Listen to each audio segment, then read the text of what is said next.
మొదటిగా చిన్న మాట చదువుకుని ప్రార్థన చేసుకుందాం. కీర్తనల గ్రంథము 92వ అధ్యాయము మొదటి 2 వచనాలు కూడా చదువుకొని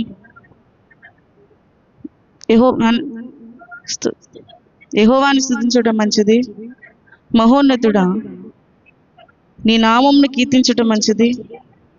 ఉదయమున నీ కృపను, ప్రతి రాత్రియు నీ విశ్వాస్యతను 10 తంతుల స్వరమండలముతోనూ గంభీర ధ్వని గల సితారతోనూ ప్రచురించటం మంచిది. ఆమేన్. చిన్న ప్రార్థన చేసుకొని వాక్య భాగాన్ని ప్రారంభించుకుందాం. మహాపరిశుద్ధుడా, మహోన్నతుడా, సర్వాధికారి, జీవము గల దేవా, నీ ఘనమైన శ్రేష్టమైన మనకి వేలాది స్తుతులు స్తోత్రాలు చెల్లిస్తున్నాం నాయన. అయ్యా, గడిచిన వారమంది ప్రభా నీ కృప చూపించిన ఆయన మా అందరినీ కూడా కాచి భద్రపరిచి ప్రభా అయ్యా మరొక్క దినాన్ని నాయన నిన్ను ప్రార్థించే కృపను మాకు అందరికీ దయచేసినందుకు వందనాలయ్యా. నీకే స్తుతులు ప్రభా. అయ్యా, నన్ను ఇప్పుడు వాక్యం విత్తబోచుండగా ప్రభా నాయన ప్రతి ఒక్కరి హృదయంలో నాటబడి ప్రభా నాయన ఆ వాక్యము ద్వారా ప్రభా నన్ను బిడ్డలు జీవించే కృపను దయచేయమని ప్రార్థిస్తున్నాం నాయన. నీకే స్తుతులు స్తోత్రాలు ప్రభా. అయ్యా, నన్ను నిలబడిన నేను ప్రభా నన్ను వట్టి దాన్ని దయనా అయ్యా నన్ను బలపరచండి ప్రభా నాయన. మీరు నాలో ఉండి ప్రభా బిడ్డలకి ఏ వర్తమానం అయితే కావాలో నాయన ఆ వర్తమానాన్ని మీరు అందించి ప్రభా మీరు నడిపించి సహాయము దేవుని ఆశీర్వాదాలు దయచేయమని ఈ చిన్న ప్రవిపాసనలో చేర్చుకోమని యేసయ్య నామములో అడుగుచున్నాం పరమ తండ్రి. ఆమేన్.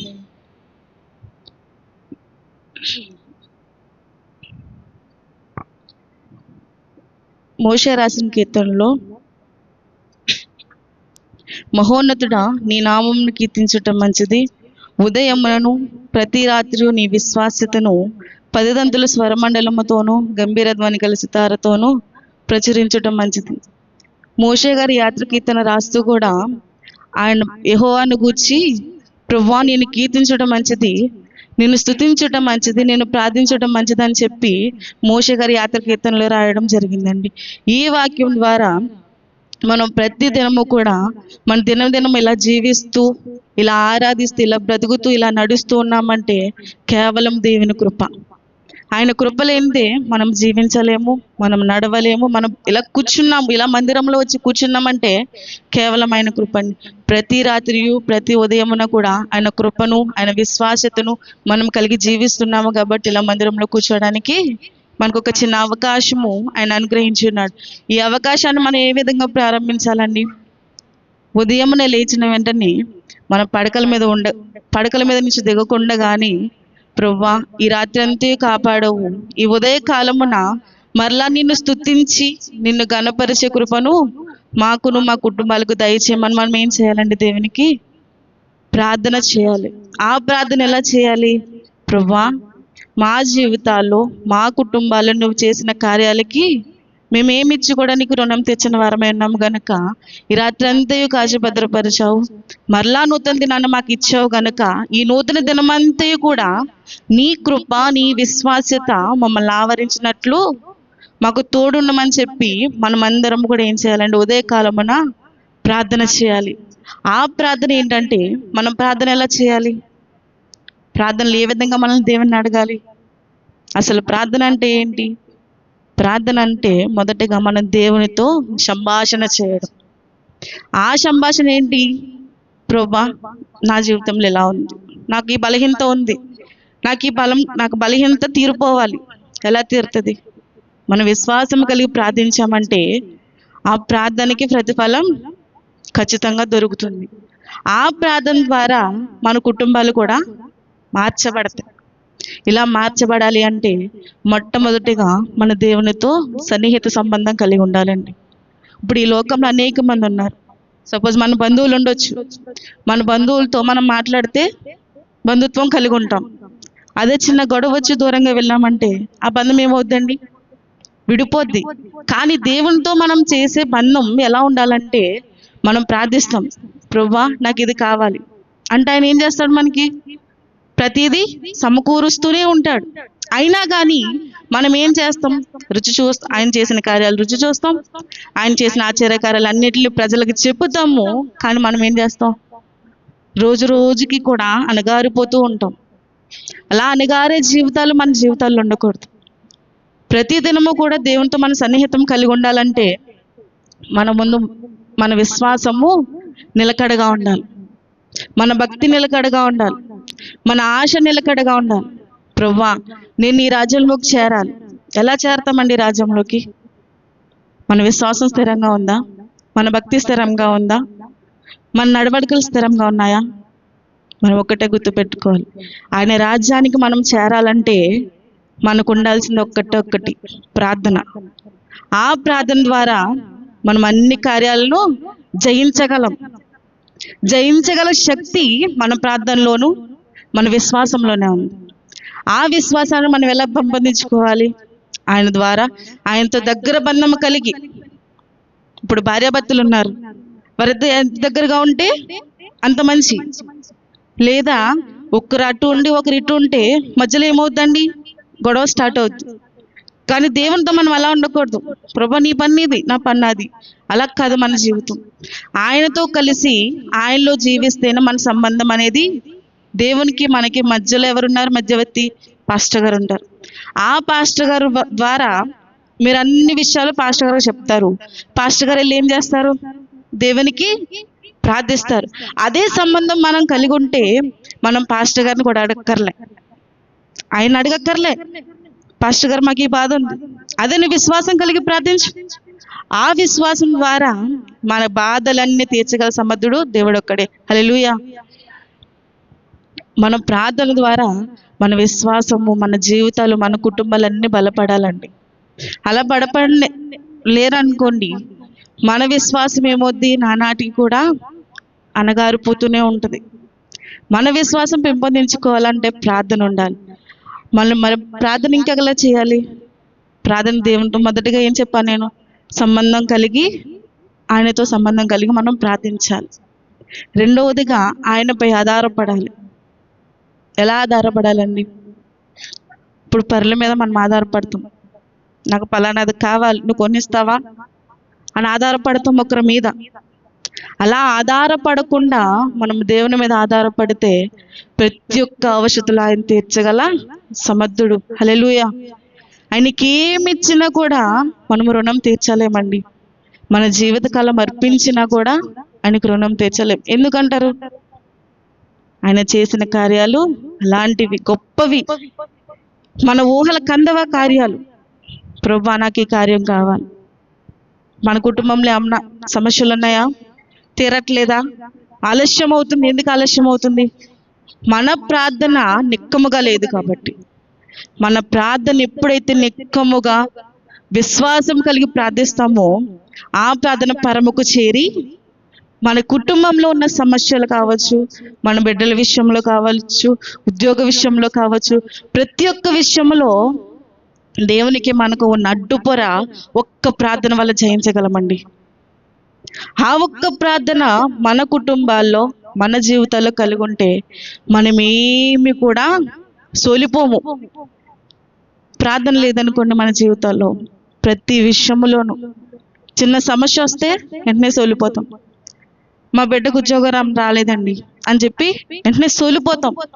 అదే విశ్వాసం కలిగి ప్రార్థనతో ఆయన మీద ఆధారపడి ప్రార్థిస్తే మనకున్న సమస్యలు కావచ్చు, మన బిడ్డల విషయంలో కావచ్చు, మన భర్త విషయంలో కావచ్చు, భార్య విషయంలో కావచ్చు, ప్రతి ఒక్క విషయంలో దేవుని మీద ఆధారపడి మనం జీవిస్తే ప్రతి ఒక్క కార్యం చేయగల సమర్థుడు ఆయన. హల్లెలూయా. అనేక మంది బైబిల్ పట్టణంలో ఉన్నారు.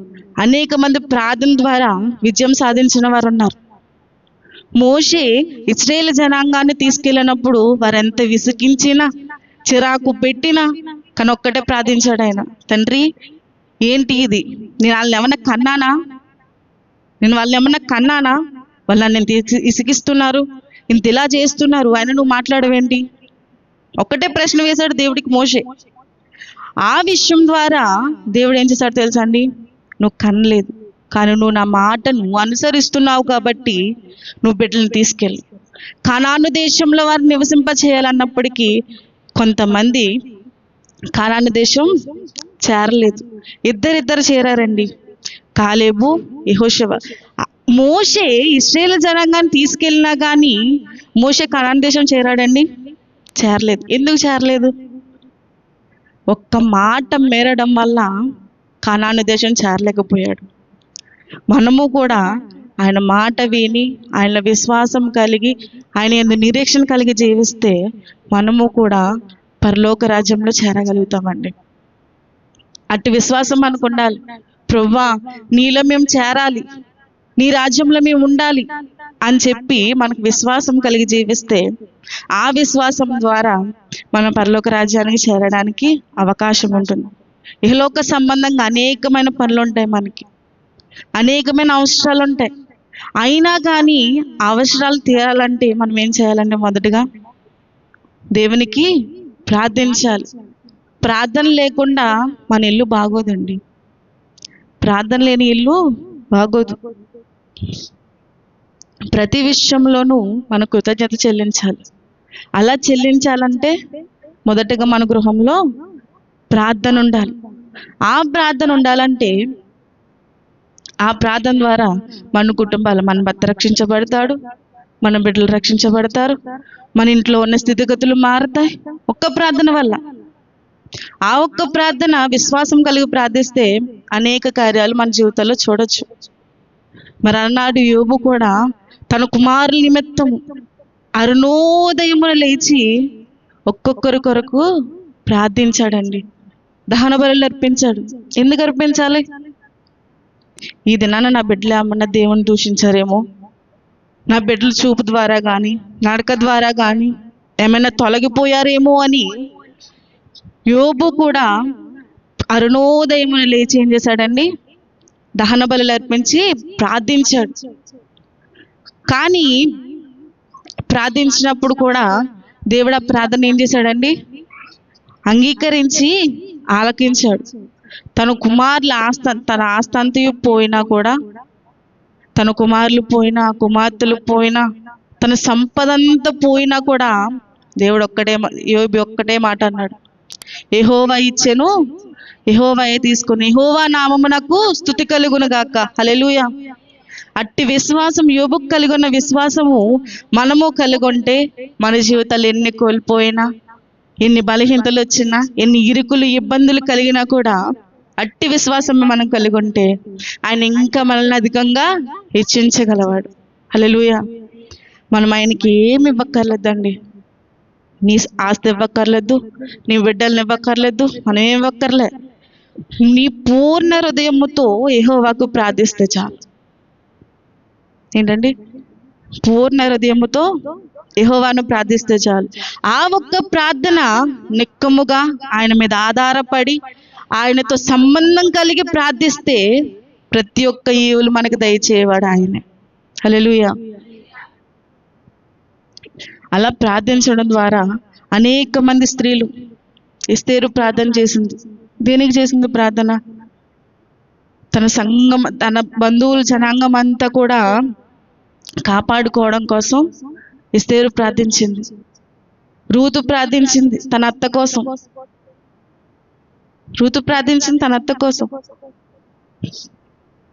యెహోషువ ప్రార్థించాడు, నేనును నా కుటుంబంలో కూడా దేవుని సన్నిధిలో ఉంటామని. యెహోషువ కోసం అనేక మంది జనాంగం వచ్చారండి. శత్రువులు వచ్చినా కానీ తన సంఘాన్ని తీసుకొని వెళ్ళి మందిరంలో ప్రార్థించాడు. దేవా, నేను ఒక్కడనే ఉన్నా, నా సంఘం పిల్లలతో ఉంది, మేము ఎలా జయించాలి, మేము ఏ విధంగా వారిని ఓడించాలని చెప్పి ప్రార్థించినప్పుడు దేవుడు ఒక్కటే మాట అన్నాడు, నువ్వు వెళ్ళు, యుద్ధము చేయవాడును నేనే. హల్లెలూయా. అటువంటి విశ్వాసము మనం కలిగి ఉండాలండి.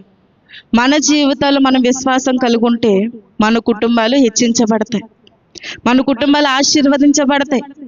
ఆ విధంగా మనందరము కలిగి ఉండాలి.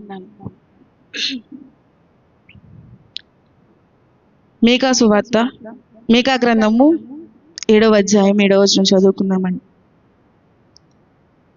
మీకా ప్రవక్త కూడా అనేక దినాలు ఎంత ప్రయాసపడి సువార్త చెప్పి అన్నీ చెప్పినా కూడా అయినను యెహోవా కొరకు నేను ఎదురు చూచెదను, రక్షణకర్తయగు నా దేవుని కొరకు నేను కనిపెట్టుకొని ఉండును, నా దేవుడు నా ప్రార్థన ఆలకించేవాడు. ఆమేన్. హల్లెలూయా. చూసారండి మీకా ప్రవక్త ఎంత గొప్ప మాట అంటున్నాడో. నా దేవుడు నా ప్రార్థన ఆలకించేవాడు. నువ్వు ఎట్టి పరిస్థితిలో ఉండి ప్రార్థించినా కూడా ఆయన ఏం చేస్తాడండి? ప్రార్థన ఆలకిస్తాడు. నేను నా దేవుని కొరకు ఎదురు చూసేదను, నా రక్షణకర్తయగు దేవుని కొరకు నేను కనిపెట్టుకున్నాను. ఈ దినాల్లో మనం దేవుని కొరకు కనిపెడుతున్నామండి? లేదు. ఇహలోక సంబంధాల కొరకు మనం ఎదురు చూస్తూ, మనం బాధపడుతూ, ఆయన దూరం పెడుతూ మనం ఎన్ని చేస్తున్నాం. కానీ మీకా ప్రవక్త అంటున్నాడు, నేను యెహోవా కొరకు ఎదురు చూచుచున్నాను, రక్షణకర్తయగు నా దేవుని కొరకు కనిపెట్టి ఉన్నాను. నా దేవుడు నా ప్రార్థన ఆలకించను. ఆమేన్. చూసారండి ఎంత గొప్ప మాట అంటున్నాడో. మన ఇహలోక సంబంధాల కోసం మనం ఎదురు చూడడం అవసరం లే. ఒక్క ప్రార్థన, నా దేవుడు నా ప్రార్థన ఆలకించను. విశ్వాసం కలిగి అడుగుతున్నారా? మీ విశ్వాసం కలిగి అడిగితే ఆయన ఇవ్వందంటూ ఏది లేదండి. ప్రతి ఒక్క ఈవులు సమకూర్చేవాడు ఆయనే. ఈ దినాన్న మనం ఇలా కూర్చొని వాక్యం వింటూ ఉన్నామంటే కేవలం దేవుని కృప. ఈ లోక సంబంధంలో అనేక మంది అనేక బంధాల కోసం బాధపడుతూ ఎదురు చూస్తూ ఉన్నారు. కానీ మనకున్న ఏకైక దేవుడు అట్లాంటి బాధలు మనకి ఇవ్వలే. ఏమంటున్నాడు? నా దేవుడు నా ప్రార్థన ఆలకించేవాడు. ఈ దినాన్న ప్రార్థించే పరులు ఎవరు లేరండి. ప్రార్థించేవారు ఎవ్వరు లేరు. నామకార్థ భక్తి తయారైపోయింది. ఇప్పుడు ఒక 10 నిమిషాలు ప్రార్థించాలంటేనే మన మోకాలు ఏమవుతున్నాయి? నొప్పి పడుతున్నాయి. అలనాడు పూర్వకాలాల్లో 1-2 గంటలు మోకాళ్ళ ప్రార్థన. ఆ విశ్వాసం ఎలా ఉంది? ఇప్పుడు మనం చేస్తున్న భక్తి, మన విశ్వాసం ఎలా ఉంది? ఆ భక్తి పరుల్లో వాళ్ళు ఏది అడిగితే తక్షణమే జరిగేది. ఇప్పుడు మనం చేస్తున్న ప్రార్థన ఎలా ఉంది? స్వార్థంతోను, అసూయతోను, వివక్షలు, కక్షలు అన్నాటితో ప్రార్థిస్తే, ప్రభువా నా ప్రార్థన ఆలకించని నువ్వు కన్నీటి ప్రార్థన చేస్తే ఆయన ఏ విధంగా వింటాడు? మన హృదయాల్లో మార్పు ఉందా? మనం మారు మనసు కలిగి జీవిస్తున్నామా? మనం ఏ విధంగా జీవిస్తున్నాం ఒకసారి మీరు ఆలోచించండి.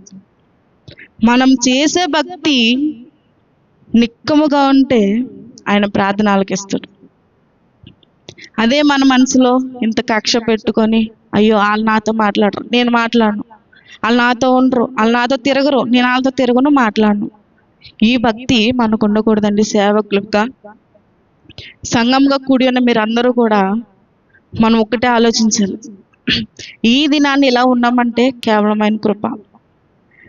వారు ఇలా ఉన్నారని చెప్పేసి వారు నీతో మాట్లాడట్లేదా? నువ్వు వెళ్ళి మాట్లాడు, నీ పరువేం పోదు. మీరు దిగజారినట్టు కూడా కాదు. దేవుడు అదే అంటున్నాడు. ఎవరైనా నీ పొరుగు వారు నీ మీద కోపంగా ఉన్నావా? తగ్గించుకొని వెళ్ళి మాట్లాడు. నీ సహోదరుని మీద నువ్వు కోపంగా ఉన్నావా?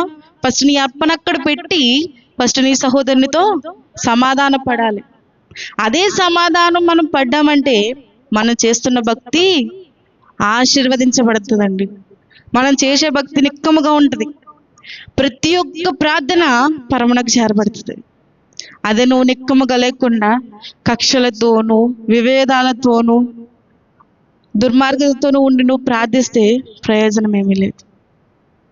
అదే అంటున్నాడు అక్కడ ఆయన, మీరు ప్రార్థించేటప్పుడు నిక్కము కలిగి ప్రార్థించి మెలకుగా ఉండి ప్రార్థిస్తేనే పరమునకు చేరబడుతుంది.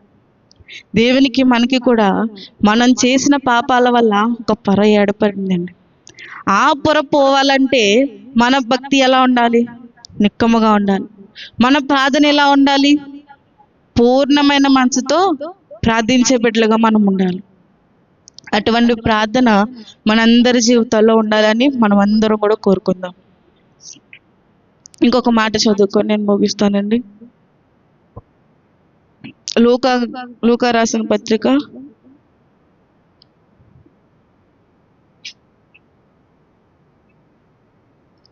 22వ అధ్యాయము 39వ వచనం చదువుకుందాం.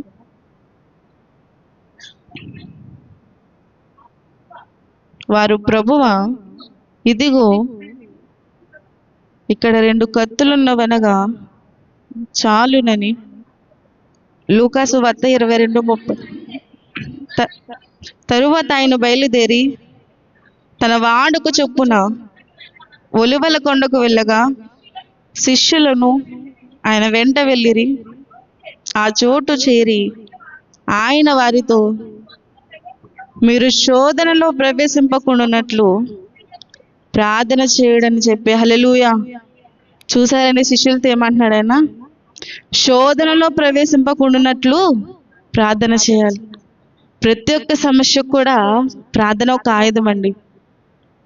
ఆ ప్రార్థన మనం ఎలా చేయాలని చెప్పని నిక్కముగా పూర్ణ హృదయంతో మనం ప్రార్థిస్తే ప్రతి ఒక్క సమస్యలు తీర్చగలవాడు దేవుడు ఒక్కడే.